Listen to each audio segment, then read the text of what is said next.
आज हम एक ऐसी परेशानी पर बात कर रहे हैं जो अ, मुझे लगता है लगभग हर किसी ने कभी ना कभी महसूस की होगी। गला बैठ जाना, आवाज भारी हो जाना। हाँ, होर्सनेस जिसे कहते हैं। हाँ, हॉर्सनेस। हमारे स्रोत बताते हैं कि अगर ठीक से देखभाल की जाए तो ज्यादातर मामलों में इसे करीब 1 हफ्ते में ठीक किया जा सकता है। बिल्कुल। ये कई वजहों से हो सकता है ना? जैसे गले में कोई इन्फेक्शन हो गया, या मान लीजिए आवाज का जरूरत से ज्यादा इस्तेमाल कर लिया। हाँ, या फिर सर्दी जुकाम या एसिड रिफ्लक्स भी एक कारण होता है। अच्छा हाँ, एसिड रिफ्लक्स भी। तो चलिए आज इसी पर जरा गहराई से बात करते हैं। देखते हैं कि हमारे स्रोत क्या प्राकृतिक और कारगर उपाय सुझाते हैं इसके लिए। हाँ, ये बिल्कुल सही है। ये रोजमर्रा की तकलीफ है और अच्छी बात ये है कि ज्यादातर मामलों में ये कोई गंभीर बात नहीं होती। और हमारे पास जो स्रोत हैं वो कई ऐसे घरेलू नुस्खों की तरफ इशारा करते हैं जो वाकई मददगार साबित हो सकते हैं, खासकर जब प्रॉब्लम सामान्य हो। सही। लेकिन सिर्फ नुस्खे जान लेना ही काफी नहीं है ना? ये समझना भी जरूरी है कि हर उपाय काम क्यों करता है, उसके पीछे का विज्ञान क्या है। हाँ, ये जरूरी है। जब हम ये समझ जाते हैं तो हम उन उपायों को और भी सही तरीके से और क्या कहते हैं भरोसे के साथ अपना सकते हैं। तो आइए इन तरीकों पर और विस्तार से चर्चा करें। बिल्कुल। तो सबसे पहले और शायद सबसे आम उपाय से शुरू करते हैं, गरारे करना। स्रोत कहते हैं कि दिन में 3-4 बार हल्के गर्म पानी में थोड़ा नमक डालकर गरारे करने चाहिए। ये तो लगभग हर घर में होता ही है ना? सुनने में बहुत साधारण लगता है। हाँ, साधारण जरूर है, पर इसके पीछे ठोस वैज्ञानिक कारण है। देखिए, पहली बात, हल्का गर्म पानी जो है वो गले की मांसपेशियों को आराम देता है। अच्छा। और वहाँ खून का दौरा भी बढ़ाता है, जिससे सूजन कम होने में मदद मिलती है। और दूसरी बात, नमक। हाँ, नमक क्यों डालते हैं? हाँ, तो पानी में नमक मिलाने से घोल बनता है जिसकी सघनता कॉन्सेंट्रेशन गले के सूजे हुए ऊतकों या टिश्यूज के अंदर जो तरल पदार्थ है उससे ज्यादा होती है। इस प्रक्रिया को ऑस्मोसिस कहते हैं। तो ये नमक वाला पानी क्या करता है, टिश्यूज से जो एक्स्ट्रा तरल पदार्थ है उसको बाहर खींच लेता है, जिससे सूजन कम होती है। और दिन में 3-4 बार करना इसलिए जरूरी है ताकि असर बना रहे, गले को लगातार राहत मिलती रहे। अच्छा, एक बार करने से शायद उतना फायदा ना हो। हाँ, उतना नहीं होगा, रेगुलर करना जरूरी है। तो ये ऑस्मोसिस का सिद्धांत यहाँ काम करता है। ये तो दिलचस्प है। सिर्फ गर्म पानी नहीं, नमक का भी अपना खास रोल है इसमें। बिल्कुल, नमक का बहुत महत्वपूर्ण रोल है। चलिए अगले उपाय पर आते हैं, शहद और अदरक का मिश्रण। स्रोत बताते हैं कि 1 चम्मच शहद में थोड़ा सा अदरक का रस मिलाकर दिन में 2-3 बार लेना चाहिए। ये तो स्वाद में भी अच्छा लगता होगा। हाँ, बिल्कुल, स्वाद और सेहत दोनों। शहद जो है वो कुदरती तौर पर गले को आराम देता है।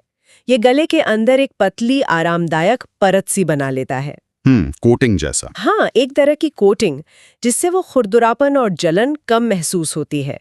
साथ ही शहद में एंटीबैक्टीरियल जीवाणुरोधी गुण भी होते हैं। अच्छा। जो किसी हल्के फुल्के इन्फेक्शन से लड़ने में भी मदद कर सकते हैं।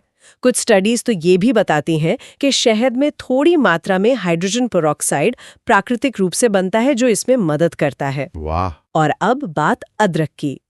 अदरक में जिंजरॉल नाम का एक एक्टिव कंपाउंड होता है। जिंजरॉल? हाँ, जिंजरॉल। ये बहुत शक्तिशाली एंटी इन्फ्लेमेटरी यानी सूजन कम करने वाला और एंटीऑक्सीडेंट है। ये सीधे गले के सूखेपन और जलन पर काम करता है, जिससे आवाज को खुलने में मदद मिलती है। तो ये जो शहद और अदरक का कॉम्बिनेशन है, ये गले की खराश और सूजन दोनों पर एक साथ काम करता है। वाह, सिर्फ स्वाद नहीं, शहद की वो परत और अदरक का जिंजरॉल मिलके काम करते हैं। तभी शायद कई कल्चर्स में सर्दी खांसी के लिए ये जोड़ी इतनी पॉपुलर है। बिल्कुल, इसीलिए। अच्छा, अब पीने की चीजों की बात करते हैं। स्रोत हर्बल चाय जैसे तुलसी, मुलेठी या अदरक की चाय पीने की सलाह देते हैं, दिन में कम से कम 2 कप। इनमें ऐसा क्या खास है? ये तीनों ही जड़ी बूटियां आयुर्वेद और पारंपरिक चिकित्सा में तो बहुत महत्वपूर्ण मानी ही जाती हैं, और अब मॉडर्न साइंस भी इनके गुणों की पुष्टि कर रहा है। अच्छा। तुलसी, जिसे होली बैसिल भी कहते हैं, एक एडाप्टोजन मानी जाती है। ये शरीर को स्ट्रेस के अनुकूल ढलने में मदद करती है। साथ ही इसमें इम्यूनो मॉड्यूलेटरी गुण होते हैं, यानी ये शरीर की रोग प्रतिरोधक क्षमता को संतुलित करती है, और एंटी माइक्रोबियल गुण भी हैं जो संक्रमण से लड़ते हैं। हाँ, काफी गुण है तुलसी में। हाँ, फिर है मुलेठी या लिकोरिस रूट। इसमें ग्लाइसिरिजिन नाम का तत्व होता है। ओके। ये गले में एक सुरक्षात्मक परत बनाता है, बिल्कुल शहद की तरह। अच्छा, मुलेठी भी। हाँ, और इसमें सूजन कम करने वाले गुण भी होते हैं। ओके।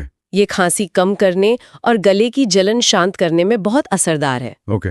और अदरक के बारे में तो हमने बात की ही, वो सूजन कम करती है। साथ ही अदरक पाचन को भी सुधारती है, जो उन लोगों के लिए फायदेमंद हो सकता है जिनका गला एसिड रिफ्लक्स की वजह से बैठता है। हाँ, ये कनेक्शन भी है। तो ये हर्बल चाय ना सिर्फ गले को सीधे गर्माहट और नमी देती हैं, बल्कि उनके जो औषधीय गुण हैं वो अंदर से काम करके सूजन और संभावित संक्रमण को कम करते हैं। तो ये सिर्फ गर्म पानी पीना नहीं है, इन जड़ी बूटियों के अपने खास फायदे हैं जो सीधे जड़ पर काम कर सकते हैं। मुलेठी की परत बनाने वाली बात काफी रोचक लगी। अच्छा, एक सवाल आ रहा है मन में, क्या नॉर्मल चाय या कॉफी पी सकते हैं? उनमें भी तो गर्माहट होती है। ये अच्छा सवाल है।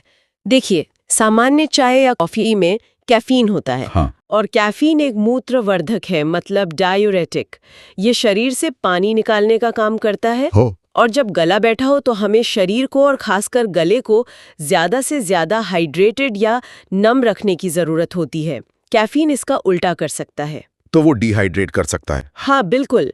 इसलिए बेहतर यही है कि इस दौरान कैफीन वाली चीजों से बचें और हर्बल चाय या सादा गर्म पानी पिएं। समझ गया, हाइड्रेशन यहाँ बहुत जरूरी है। चलिए अगले उपाय पर चलते हैं, भाप लेना। स्रोत दिन में एक बार भाप लेने का सुझाव देते हैं, और शायद उसमें अजवाइन या नीलगिरी मतलब यूकलिप्टस का तेल डालने से और फायदा हो सकता है। ये कैसे काम करता है? भाप लेना यानी स्टीम इन्हेलेशन गले और श्वसन मार्ग को नमी पहुंचाने का एक बहुत सीधा और असरदार तरीका है। जब गला बैठता है तो अक्सर वोकल कॉर्ड्स यानी आवाज की डोरियां सूखी और सूजी हुई होती हैं। तो गरम नम हवा इन डोरियों तक पहुंचकर उन्हें नमी देती है, जिससे उनका कंपन वाइब्रेशन बेहतर होता है और आवाज खुलने में मदद मिलती है। साथ ही भाप जो है वो जमे हुए बलगम को पतला करके उसे निकालने में भी मदद करती है। अच्छा, बलगम भी साफ होता है। हाँ, जिससे सांस लेना आसान हो जाता है। और अगर आप इसमें अजवाइन या नीलगिरी का तेल मिलाते हैं तो उसका एक्स्ट्रा फायदा है। नीलगिरी के तेल में सिनियोल नाम का कंपाउंड होता है। सिनियोल? जी, सिनियोल। ये एक जाना माना एक डीकंजेस्टेंट है, यानी ये बंद नाक और गले को खोलने में मदद करता है। अजवाइन के धुएं में भी ऐसे वाष्पशील तेल होते हैं जो सांस की नली को साफ करते हैं। इनमें हल्के एंटीसेप्टिक गुण भी हो सकते हैं। ओके। बस ध्यान ये रखना है कि पानी बहुत ज्यादा खौलता हुआ ना हो और भाप लेते समय चेहरे को बर्तन के बहुत करीब ना ले जाएं, वरना जलने का खतरा रहता है। हाँ बिल्कुल, सुरक्षा का ध्यान रखना तो जरूरी है। तो ये गरारे और हर्बल चाय की तरह ही नमी पहुंचाने का एक और तरीका है, लेकिन शायद ये सीधे आवाज की डोरियों तक पहुंचता है। हमको ढीला करना है, जो सादी भाप से भी बखूबी होता है। तेल सिर्फ एक अतिरिक्त फायदा देते हैं, वो अनिवार्य नहीं है। ठीक है, अब एक बहुत ही महत्वपूर्ण बात पर आते हैं जिस पर स्रोत काफी जोर देते हैं, आवाज को आराम देना। यानी ज्यादा जोर से ना बोलना, चिल्लाना नहीं। ये तो सुनने में बहुत सीधा लगता है, पर शायद लोग अक्सर इसे नजरअंदाज कर देते हैं, खासकर अगर उनके काम में बोलना ज्यादा होता हो। ये वाकई सबसे जरूरी चीजों में से एक है, और हाँ, अक्सर सबसे ज्यादा नजरअंदाज भी की जाती है। इसको ऐसे समझिए जैसे अगर आपके पैर में मोच आ जाए तो आप उस पर वजन डालने से बचते हैं, है ना? हाँ बिल्कुल। उसे आराम देते हैं ताकि वो ठीक हो सके। हमारी आवाज की डोरियां, वोकल कॉर्ड्स, बहुत ही नाजुक मांसपेशियां होती हैं जो एक पतली झिल्ली म्यूकस मेम्ब्रेन से ढकी होती हैं। अच्छा। जब हम बोलते हैं तो ये डोरियां हवा के दबाव से बहुत तेजी से कंपन करती हैं। पुरुषों में लगभग 120 बार प्रति सेकंड और महिलाओं में तो करीब 200 बार प्रति सेकंड। इतनी तेजी से? हाँ, तो जब इनमें सूजन होती है या जलन होती है, जिसे लैरेंजाइटिस कहते हैं, तो इस कंपन से उन पर और ज्यादा दबाव पड़ता है और वे ठीक नहीं हो पाती। जोर से बोलना या चिल्लाना तो नुकसानदायक है ही, लेकिन एक और बात, फुसफुसाना भी उतना ही बुरा हो सकता है। क्या, फुसफुसाना भी? हाँ, फुसफुसाने में भी वोकल कॉर्ड्स पर काफी तनाव पड़ता है।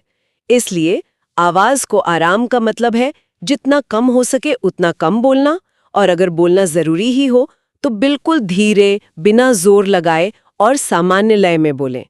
इसे रिलेटिव वॉइस रेस्ट कहते हैं। Relative voice rest. हाँ, पूरी तरह चुप रहना हमेशा जरूरी नहीं होता, लेकिन आवाज का इस्तेमाल बहुत बहुत कम करना होता है। ये जानना बहुत जरूरी है कि फुसफुसाना भी नुकसान कर सकता है। लोग अक्सर सोचते हैं कि धीरे बोलने का मतलब फुसफुसाना है। अच्छा, पर जिन लोगों का काम ही बोलने का है, जैसे शिक्षक, गायक या कॉल सेंटर कर्मचारी, उनके लिए तो ये बहुत मुश्किल होता होगा। हाँ, उनके लिए ये एक चुनौती होती है, बिल्कुल।